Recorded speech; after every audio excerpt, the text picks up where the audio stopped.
ঢাকায়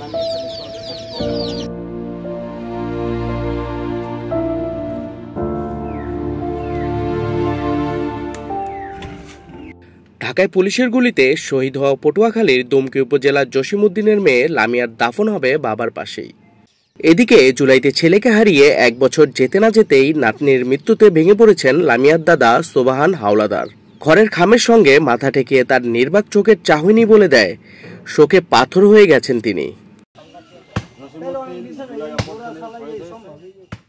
ইতিমধ্যেই লামিয়ার দাফনের জন্য জসিমউদ্দিনের কবরের পাশে কবর খোঁড়া ও জানাজার স্থান প্রস্তুত করা হয়েছে। এর আগে শনিবার রাতে রাজধানীর মোহাম্মদপুরে গলায় ফাঁস দেওয়া অবস্থায় লামিয়ার নিথদেহ উদ্ধার করা হয়। তাৎক্ষণিকভাবে সোহরাওয়ার্দী মেডিকেল কলেজ হাসপাতালে নিলে চিকিৎসকরা তাকে মৃত ঘোষণা করেন।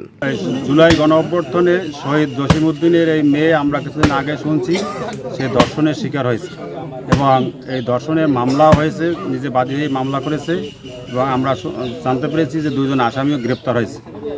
এখন হয়তো এই যে আত্মহত্যা তো মূলত কেউ খেলি করে না, এটা একটা কারণ অবশ্যই আছে। এই কারণ কীভাবে সেই আত্মহত্যা হইলে কী কারণে হইলো এটা আমাদের সরকারের কাছে দাবি, সুষ্ঠু এটার ঘটনা তদন্ত করে এটা জানি সুষ্ঠু একটা বিচার, আমরা এলাকাবাসীর পক্ষ থেকে সুষ্ঠু বিচার চাই। এর আগে গত 18 মার্চ নিজ বাড়ি থেকে নানা বাড়ি যাওয়ার পথে লামিয়া সংঘবদ্ধ ধর্ষণের শিকার হন। সাহসিকতার সাথে তিনি নিজ থানায় গিয়ে অভিযুক্তদের বিরুদ্ধে মামলা দায়ের করেন। মামলাটি বর্তমানে তদন্তাধীন রয়েছে।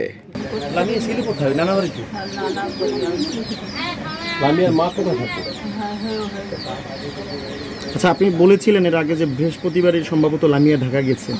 আমি ওই শুনছি উনি কইছে, তাই মোবাইল কথা হইতে কথা কইছে আমি পরিবারের দাবি, ধর্ষণের শিকার হওয়ার পর থেকেই লামিয়া গভীর মানসিক যন্ত্রণায় ভুগছিলেন।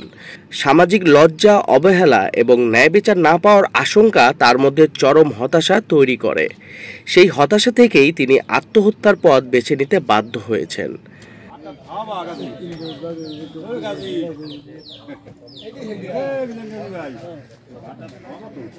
লামিয়ার মৃত্যুতে এলাকায় শোকের ছায়া নেমে এসেছে। এলাকাবাসী ধর্ষকদের বিচার দাবি করছেন।